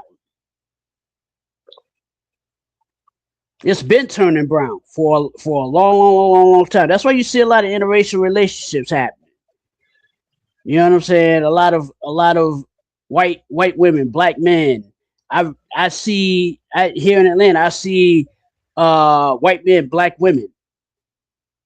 Everybody's like, that's a thing. I'm like, yeah, it's a thing here. That's really it's more prevalent with white women, black men, but it's a thing here where you see a white man walking down the street with a black woman. You know, but when integration happened, yeah, that there was good and bad with that. There was good and bad with integration. Me, I like integration because it allows you to learn from other people other than your own because you can see how they live, what to do, what not to do in a situation, how to you know, little dirty, the poor white trash white boy, you know, coming across the tracks playing with you. He doesn't, you know, he calls you the N word. You bop him upside the head and send him back across the tracks. You see what I'm saying? Or you may have that one white person that was raised around black folks and has more respect for black people than they have for their own. Do You know you what I'm think, saying? with you bringing that up, I just have a question. It just dawned on me because I watch a lot of like web shows, like shows that be like on YouTube and things like that. And when it's a diverse cast of people and saying the N word, what is being said is people from, and we always talk about culture. We always talk about different things where you from, like Paul being down south. Certain things are a definite no. You being from New York, you may see certain things, whether it's the Bronx or whatever, with certain races or cultures of people. It's like the N word is something because how they grew up, and they grew up in these neighborhoods or these environments where if you go somewhere else, you can't do that. And then some people, they might just have a moral code of we're not accepting you saying that word, even though we call each other that word, which becomes also another debate is Mm-hmm. okay, accept it from other people. Why is it okay for you, even though we look alike, to say that when the word is has such a derogatory attachment to it or a certain undertone to it? And we want to say, oh, we don't say it as though like the ER, we may say the AH, but at the same time, it's still the same thing.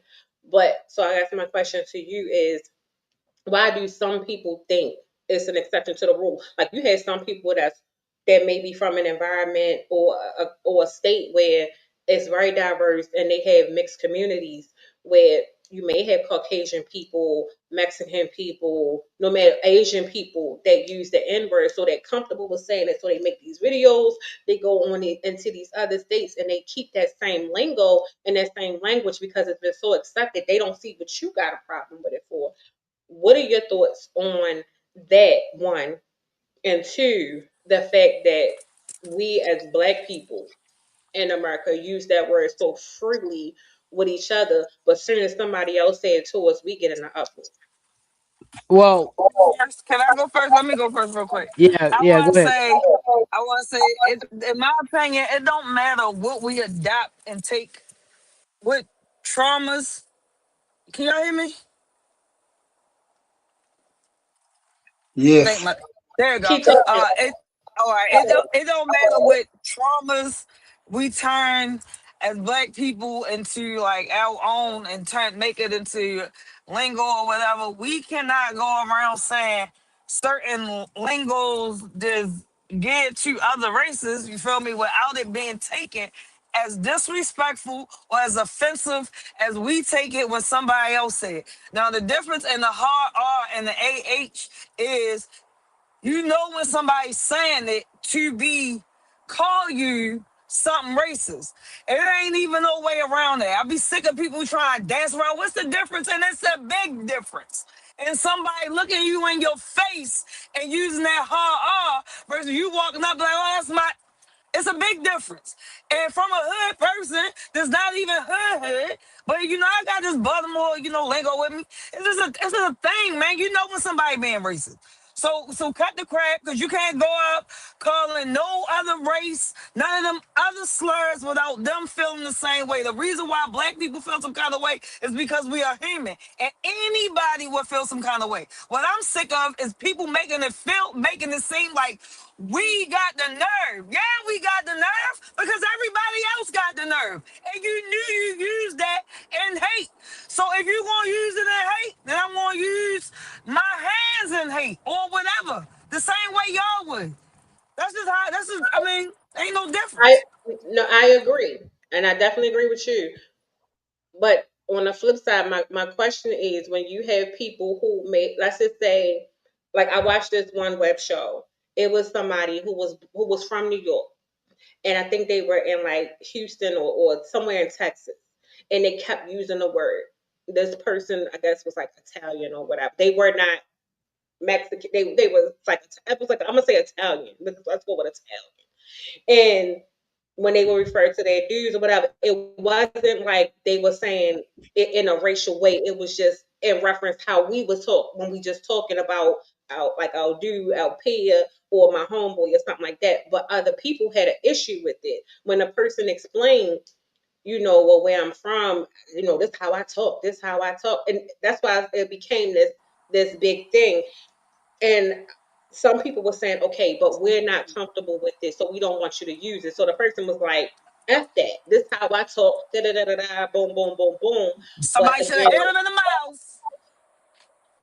Well, well, I feel like it shouldn't be used at all, period, because it's a divisive word.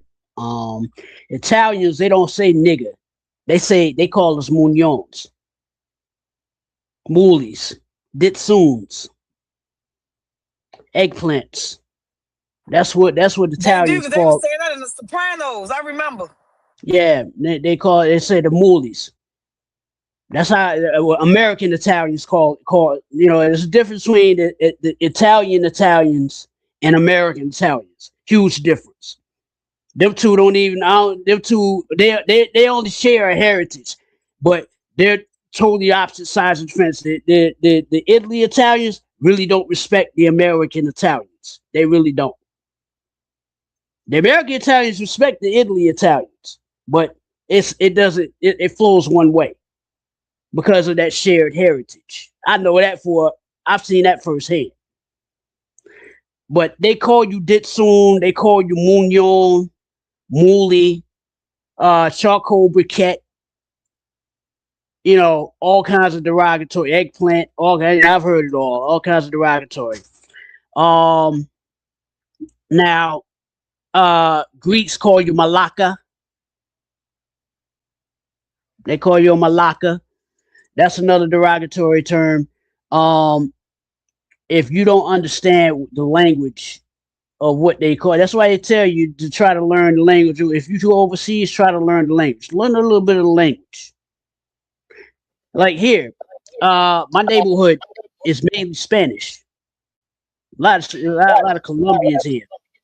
can you also include the answer to my question? Is what do Yeah, you feel about? yeah. That's what I was about to get to. Like here, it's a lot of Colombians here, a lot of Nicaraguans, a lot of Mexicans here. We all mixed together. They think they don't think I'm black. They think I'm Spanish. They think I'm Puerto Rican. Seriously, because I'm light skinned, right? They think I'm Puerto Rican. They think I'm Dominican. and I do speak Heck Spanish. no. Ain't nothing Yeah, Puerto Rican or Dominican about yeah, you. yeah, they do. Because the Colombian guy, he's it's across the parking lot from me. He thought I was Puerto Rican because he was speaking Spanish to me, and I spit Spanish back to him. He looked at me. He was like, "Oh shit, you do know Spanish." I said, "Un poquito muy, pero aprende." He was like, "Oh my god!" And he was like, he wanted me to come over to drink beer with him, and this, that, and the third. And like when he started getting deeper, I broke out my Google Translate and started, talking English, and it translates to Spanish. Let him see what I was saying, and he did the same thing. Because I told him, I said, I speak a little Spanish, not much, but I'm learning. That's what he was like. He was impressed by that because he was like, "Damn, at least you trying to learn." I said, I used to know Spanish, but going back to that, they don't see me as nigga or Muñoz or whatever. They don't see me as that. They just see me as me. You know what I'm saying? Now, because I don't carry myself in a destructive manner, I'm not ignorant. I don't act like I'm like I don't go around like walking in the mall being all loud, obnoxious, and girl, child, honey, but yeah, girl, and all that. I don't do all that. The stereotype, the stereotype. I don't fall into that stereotype. I know how to conduct myself because there's a time and place for everything. You Can know I what I'm ask another saying? question? Because you just touched. Can I ask a question just popped in my head based off something that you just said? When Okay. you said the person that you were talking to was like they were happy that you were at least trying to learn the language. Hear Hmm. me out. Everybody thoughts on this, especially Jude and Paul, YouTube too, but especially them too, because I know they can try to go off a little bit. But so my question is, just in saying that, how somebody stay here, I'm assuming they're in America, no matter what state it is. How we in America we adapt to other people and their language and their native tongue.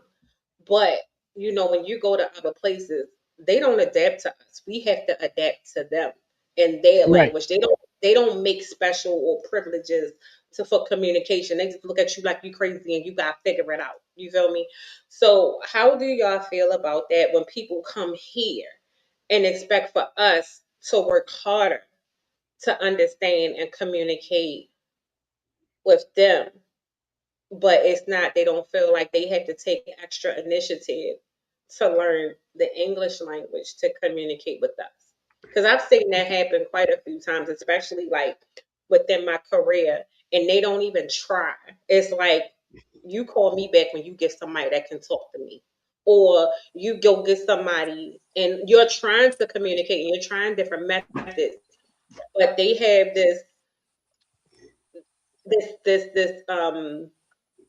notion that we're supposed to just be able to go get someone or have someone front and center to communicate that to you. Thoughts, y'all? They My the my my Go thoughts ahead. are it's our past ancestors, not necessarily only the black ones, like of the country itself, of the birth of the nation, um, not making sure we were bilingual. They wanted us to learn this English, right? This Americanized version of English, and did not think about we always supposed to be the greatest. We're finding out in 2026 that some of America don't even know that there are Hispanic parts of America. So we didn't even learn Hispanic, like Spanish, the way we were supposed to. We are, as Americans, supposed to be bilingual by birth, right? Like we are supposed to be. And then the black people, the Africans, we lost our language and forgot how to speak it to each other now. So that was a whole lost language. Like it's a history of wiping out history and doing away with to get what we have now. And now, you She said, know, we should do. we should know. We should be, at least we should be speaking the American Standard English and Spanish. We You can should be also speaking throw French in two it. like You could so. also throw French in there I agree. because I agree remember, with that, right? Look. They taught me both That's good. English. I mean, they taught me all three: English, Spanish, and French. They taught me a fraction of French and Indeed. Spanish. But they should have been mandatory from elementary school. yeah, How I was living in Florida in elementary and in school, and it was predominantly people down there speaking Spanish. I was learning down there, you feel me? But then when I came back up here, like it was like a whole nother part of the country. Why weren't we learning up here? because you got to look at the population. Me though, and well, coming up, I think I'm a tad bit older than Jude, but I will say, and that was part of me because I stayed in the halls. All I know was Perdoname Arabano because I stayed, you know, but I do know that Spanish and French were definite must. It was a part of our curriculum. You had to Yep. pass those classes in order to graduate. I don't know about now, but I do know that was a must. But I'm upset that I didn't take French because for the longest time, and I'm sorry, Q, I'm gonna let you go. I just want to say this one little tidbit because it's on my tongue. Um, I didn't know until I'm gonna say as I got older that a lot of Africans speak French. That's their language. They Yeah. speak Yeah, I it. learned that in French class. Yeah, they speak very fluently. And I was like, damn it, I should have took up French because a lot of times when you go and when we want to travel to Africa, the first thing they ask you is, do you know French? And then me meeting different like people from Africa here, they're very fluent in French and they like you need to learn it, especially if you want to travel to Africa and they encourage you to travel to like different places in Africa and stuff like that. But they like definitely learn French because it's a lot of their native tongue. Yeah. Yeah. Because We like Louisiana's Creole, like they speak Cajun. You know what I'm saying? Because of the slave, what the slave trade that uh was down in Louisiana. People came from Haiti. They settled there because of the large French population, especially in Canada. Certain parts of Canada, it's all French. Like Quebec, it's all French. They speak French there. America is and not, when I asked people, I said, do you know what the official language of America is? They said it's English. I said, no, it's not. Yes, it is. No, that's the language we speak, but there is no official language here in America. Americans don't have an official language. You can look that up. And they say it's a English bastard is language. language to learn. Any other culture, even they say it's the hardest language. Yeah. When people Hmm. think speak multiple languages, they say English is the hardest language to learn. Yep. Because it's It a is. bastard. Because it's a bastard language. Yep. Anytime you got a word that you spell one way, you have four different definitions for that one word and meanings for that one word. You gonna confuse people. That's just like Hmm. you say, okay, I'm gonna lead somebody, and that same word is led. That's putting lead in somebody's behind. So okay, what about? Let me see. There. Yeah, there. Stuff like that. You So confuse people. You gonna four, confuse people. two, two, Two. two, I'm two. just Hmm. saying there's Yeah, too many you gotta realize. syllables in our words. You just need one or two. It's And then way too depending on many. what you're gonna add some extra ones on top of that because I know I do. I tear a word up. Okay, I, Right, check this out right here. all these words that sound the same that mean something different. Like we Yeah. Right, always check saying this out. there, and there. Where and where. Mint. Okay, mint Who like you and meant how. something. Like you Who meant and something. how. Ho. It's like you meant MEANT. I meant to do something, or Hmm. mint MINT, a piece of candy. Yes. Hmm. So I'm saying, okay, now that's how come people nowadays don't know how to spell. They be trying to cover it up on their damn Facebook and whatnot, but they don't know how to spell because a lot of people don't realize dough. Dough is not DOUGH. It's THOUGH. Yeah. Depending on how you talking about what you're talking about. So I mean, it's just crazy. it could be DOE depending on where you Yeah, from. yeah, well, That annoys me, the new entity in people. Well, it's a bunch of words you I'm can going. find out. I'm you going. got English and then you got this text and Yeah. And then it Yeah. could be like a lot of times when we say stuff, Like even down like in New Orleans, certain things they say how they Yes. type it out is Even part of language how of it tech. sounds. And then even still how we be like too, people don't spell when people imitate a person from Baltimore, they feel like they talking to somebody from Baltimore. They don't spell certain words right. They put the EW and we be like, what? But you know what I mean? But it's a certain adaptability thing. Because you have, I guess what they want to consider proper English, and then you have slang. But then when it It's comes to ebonics, girl. yeah, ebonics, but also, but then what we think is proper English really is not proper English. There's so many different levels to it where proper English really sounds stupid. No, it was like Shakespeare and them was like English or something. But Yeah, you had said something. Dang, I was ready to say something. I Yes, I forgot. I'm just gonna come back to will it. what Yes, was it I related to? will Y'all always It's gonna sing that. it's gonna come back. It's gonna come back to me, man. Ain't What no the ain't two? no proper English. Ain't no proper English because all everything was stolen. The land, the language, the people. It's just nothing. Nothing is original. It was all made up. It's like the Truman Show. We just finding out that in 2026, it was all made up. Everything was stolen. The land, the people, shoot, the cattle. It just don't even matter. Everything is stolen. They stealing the oil. They stealing Hold the. up. Can I'm sorry. This is about to be real random.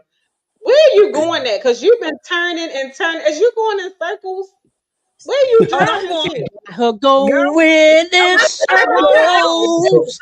Boom, You said boom, you boom, turned I'm 80. boom. leaving Where are you going on that Are you midnight train to Georgia. going? Hey, How hey, many Jude, Jude, times Jude, you sing let along with me, Jude. Sing along with me, Jude. You got me going in circles. you on his Go way?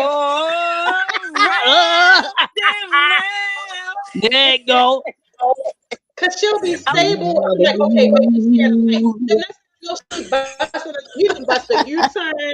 You done bust several right. I'm like, where's she going at? well, first of You all, because I don't definitely. know what.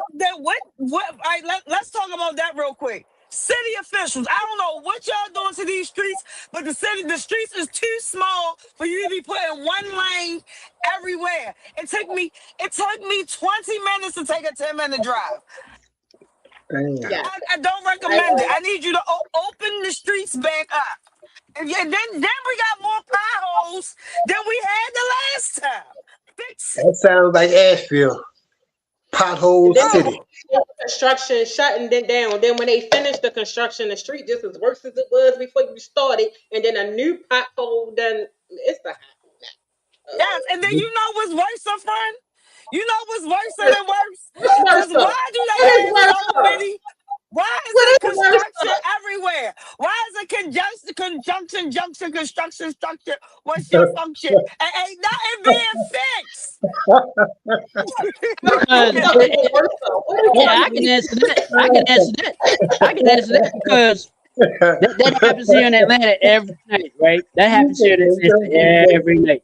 Like after at 7 o'clock, there's certain streets, right, become one like downtown, especially certain streets are one-way streets, right? And they out there fixing the roads and all that. And I'm like, the roads are already crazy as Atlanta traffic is already crazy enough. And now you out here trying to fix stuff, widen the road. When you widen the road, what you do is invite more traffic. The goal is to minimize traffic. If if if if they thought about if they really put their No, heads Q. together, They got some 2 4 lane streets here in Baltimore that yeah, should be one. Even like coming oh, I towards believe my house. so. Down this street, it's no way it should be a 2 lane anything. Yeah, yeah, I But believe it. and, man, and you wonder why so many accidents. All of these little ass That roads, part. they want to divide into 4 lanes or two. There's no way that it could do that. Like you literally damn near ready to hit somebody's side, side mirror. It's no way in the world. Mhm. No way. I'm sorry, I just hate to say that, but we got like Yeah, this. yeah, yeah. I trust me. Trust me. Like my aunt asked me. My aunt asked me. She said, "How long you gonna drive the lift?" I was like, "Until I can land. I got to do something instead of me, waiting for stuff to happen. I got to make things happen. You know what I'm saying? Because bills ain't gonna stop." So I went down. I told her. I told her about a section. She knows about this. She knows about Atlanta because she's lived here before. But I went to this section called Cabbage Town. Right? They got a bar. It's a narrow street. Right? It's all it's a lot of white bars over there, but it's some of us are over there mixing in or whatever. And I had to pick somebody up from over there yesterday. And the lady was like, "What took you so long?" I said, "Lady, did you see how narrow this street is?" They had the Waymo cars, the driverless cars. I don't know if you have them in Baltimore. What they're the driverless cars that everybody orders through Uber. You just hop in and it drives itself to the destination. And Yeah. yeah, and My brother like Right, right. that. I would call pull up and ain't nobody in there, and then they just take. I don't trust them because first of all, the street is too and it's Nah. 3 minutes to 2 hours. I ain't got time for thing. So man, no ma'am. yeah, Yeah. yeah, and I'm Nah. sitting there like But the man back I'm behind going it down ain't this what we narrow got street. anyway. I'm going down this narrow street, and they coming up the street, right? And I was like, okay, this Waymo can't move, and I can't move, so I can pick up this client.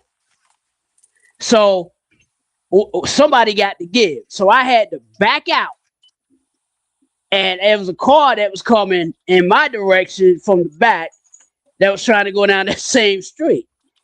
And I finally got to the lady. She was like, "Yeah, it's a mess over here. It's always been a mess." I was like, "Yeah, it's Cabbage Town. No wonder why. No wonder why nobody wants. No wonder why they call it Cabbage Town."